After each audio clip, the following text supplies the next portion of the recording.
జై శ్రీమన్నారాయణ. సుందరకాండలో ఓ హనుమా, రామలక్ష్మణులు కలిస్తే దేవతలు కూడా వారిని ఎదిరించలేరు, అంత గొప్పవారు.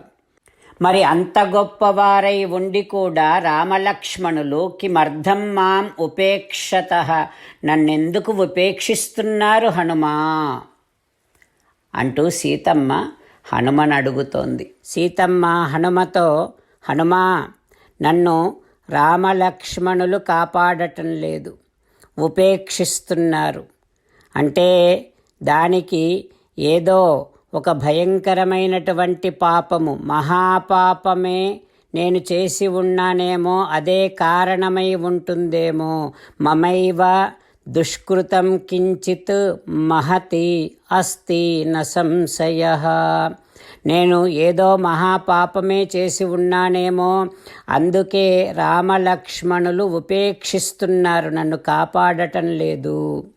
సమర్థావపి తౌ యన్మాం నావేక్షేతే పరంతపౌ, సమర్థులై ఉండి కూడా నన్ను చూడటానికి రావటం లేదు, నన్ను కాపాడటం లేదు రామలక్ష్మణులు అంటూ సీతమ్మ సాశ్రుభాషితం, కన్నీరు కారుస్తూ జాలిగా హనుమతో మాట్లాడేసరికి హనుమ సీతమ్మను ఓదారుస్తూ ఇలా అంటూ ఉన్నాడు.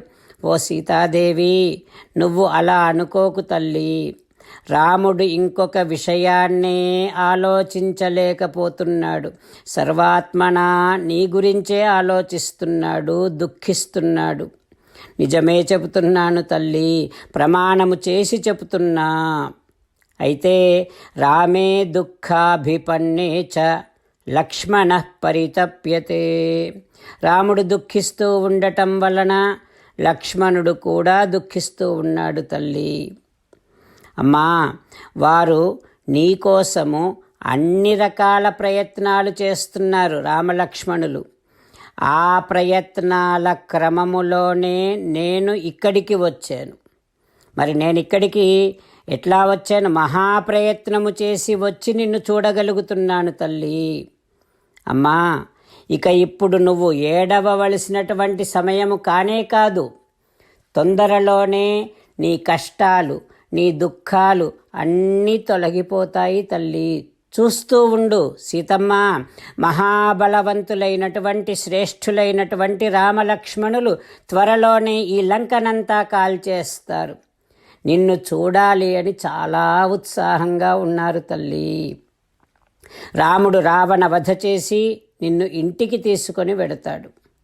అమ్మా, నేను మళ్ళీ వెనక్కి వెళ్ళి నీ మాటగా బ్రూహి యత్ రాఘవో వాచ్యో లక్ష్మణశ్చ మహాబలః సుగ్రీవో వాపి హరయోపి సమాగతాః, నీ మాటగా రామునికి నేను ఏం చెప్పాలి? నీ మాటగా లక్ష్మణునికి నన్నేం చెప్పమంటావు? నువ్వు ఏమన్నావని సుగ్రీవునికి చెప్పమంటావు?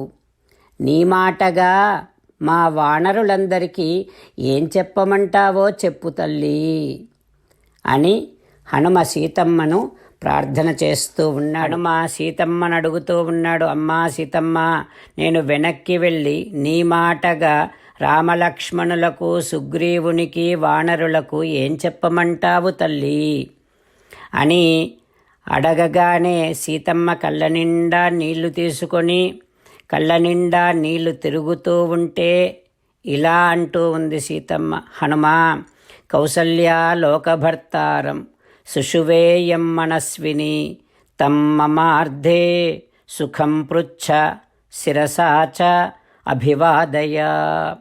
హనుమా, కౌసల్యానందనుడైనటువంటి లోకనాథుడైనటువంటి నా రామునికి నేను శిరస్సు వంచి ప్రణామము చేశానని చెప్పు హనుమా. రామచంద్రులను మనసారా ధ్యానము చేస్తూ పరమదయాలువు పరమశివుడు చెప్పిన పరమపావన రామనామాన్ని చెబుతూ మనము రామనామ గానము చేస్తూ ఉంటే అదిగో సీతారామచంద్రులు, పార్వతీ పరమేశ్వరులు, ఆంజనేయస్వామి, సకల దేవతలు, పితృదేవతలు, మహర్షులు, ఆచార్యులు, భాగవతోత్తములు అందరూ మనని చూసి ఆనందముతో అనుగ్రహిస్తున్నటువంటి దృశ్యాన్ని భావన చేస్తూ నోరారా రామనామగానము చేద్దాం. రామ రామ దశరథ రామ, రామ రామ దశరథ రామ, హే హే రాజా రామ, హే హే రాజా రామ, హే హే సీతారామ, హే హే సీతారామ. జై శ్రీమన్నారాయణ. భక్తులకు ప్రత్యేకమైనటువంటి విజ్ఞాపన. మీకు అన్ని విషయాలలో వెంటనే మంచి ఫలితాలు రావాలి అనంటే ప్రతిరోజు 1 నిమిషం వెచ్చించి నారాయణాస్త్రాన్ని చదవండి. ఇక మీకు తిరిగే ఉండదు. నారాయణాస్త్రాన్ని పొందడానికి మీరేం చేయాలంటే నారాయణాస్త్రం అనే వెబ్సైట్కి వెళ్ళి మీ పేరు, మీ ఈమెయిల్ ఇస్తే మీ ఈమెయిల్కి నారాయణాస్త్రం PDF వస్తుంది. అందులో ఒక రామాయణ శ్లోకం, ఒక గీతా శ్లోకం, ఒక విష్ణునామం ఉంటాయి. ఆ మూడింటిని కలిపి నారాయణాస్త్రం అంటాం. ప్రతి ఒక్కరికి వేరువేరు శ్లోకాలను ఇస్తున్నాం. ఆ రకంగా ఎవరి శ్లోకాన్ని వారు ప్రతిరోజు తప్పనిసరిగా చదవటం వలన ప్రతిరోజు ప్రతి 24,000 భక్తులతో ఒకసారి సంపూర్ణ రామాయణ పారాయణ, 33 సార్లు శ్రీమద్ భగవద్గీత పారాయణ, 24 సార్లు శ్రీ విష్ణు సహస్రనామ స్తోత్ర పారాయణ జరుగుతుంది. ప్రతి ఒక్కరికి అంతటి విశేష ఫలితము ప్రతిరోజు లభిస్తుంది. అందుకని మీరు, మీ కుటుంబ సభ్యులు అందరూ ఒక్కొక్కరు ఒక్కొక్క నారాయణాస్త్రాన్ని వెంటనే పొందండి.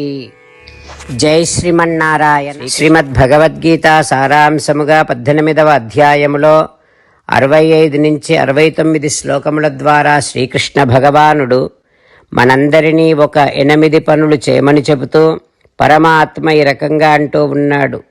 ఎవరెవరైతే నేను చెప్పిన ఈ 8 పనులు చేస్తారో వారందరూ నాకు చాలా ఇష్టమైన వారవుతారు. అప్పుడు వారిని నేను సకల పాపముల నుండి, సకల దుఃఖముల నుండి విముక్తులను చేసి నా అంతటి వారిగా చేసుకుంటా, తరగని ఆనందాన్ని అనుభవింపచేస్తా. నిజమే చెబుతున్నా, ప్రమాణము చేసి చెబుతున్నా అంటూ సాక్షాత్తుగా దేవదేవుడైన శ్రీమన్నారాయణుడైన శ్రీకృష్ణ భగవానుడే మనను ఈ 8 పనులు చేయమని చెబుతూ ఉన్నాడు కనుక, హో శ్రీమన్నారాయణ, కరిష్యే వచనం తవ, తప్పకుండా చేస్తా, నువ్వు చెప్పినట్టే చేస్తా అంటూ మనం ప్రతిరోజు దేవదేవుడైన శ్రీమన్నారాయణుడికి ఈ రకంగా మాట ఇద్దాం. హో శ్రీమన్నారాయణ, నువ్వు చెప్పినట్టే నేను నిన్నే సంతతము ధ్యానము చేస్తూ ఉంటా. హో శ్రీమన్నారాయణ, నువ్వు చెప్పినట్టే నేను నీ భక్తుడిగానే ఉంటా. హో శ్రీమన్నారాయణ, నువ్వు చెయ్యమన్నట్టే నేను నా విధులను, కర్తవ్యాలను నీ సేవగా, నీ తృప్తి కోసమనే సక్రమంగా నిర్వర్తిస్తూ ఉంటా. హో శ్రీమన్నారాయణ, నువ్వు చెప్పినట్టే నేను నీవాడిని అనే మహావిశ్వాసాన్ని సంతతము కలిగి ఉంటూ నా హృదయములో నీకే నమస్కరిస్తూ ఉంటా. హో శ్రీమన్నారాయణ, మామేకం శరణం వ్రజ, నన్నొక్కడిని మాత్రమే శరణు వేడుకో అని నువ్వే అన్నావు కనుక నేను నిన్ను ఒక్కడిని మాత్రమే శరణు వేడుకుంటా. హో శ్రీమన్నారాయణ, మా శుచః, ఇక దుఃఖించకు అని నువ్వే నాకు భరోసా ఇస్తూ ఉన్నావు కనుక నేను ఇక దుఃఖించను.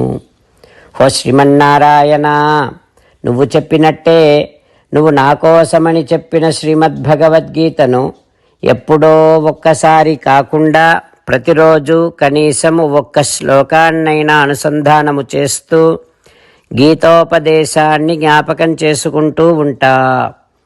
హో శ్రీమన్నారాయణ, నువ్వు చెప్పినట్టే నువ్వందరి కోసమని చెప్పిన శ్రీమద్భగవద్గీతను తెలియని భక్తులందరికీ తెలియచేసే నా వంతు ప్రయత్నాన్ని నిరంతరము కొనసాగిస్తూనే ఉంటా. ఓ శ్రీమన్నారాయణ, నేను నువ్వు చెప్పినట్టే చేస్తా, నీకు నచ్చినట్టే ప్రవర్తిస్తా, నీకోసమే పని చేస్తూ ఉంటా. కరిష్యే వచనం తవ. సర్వం శ్రీకృష్ణార్పణమస్తు. జై శ్రీమన్నారాయణ.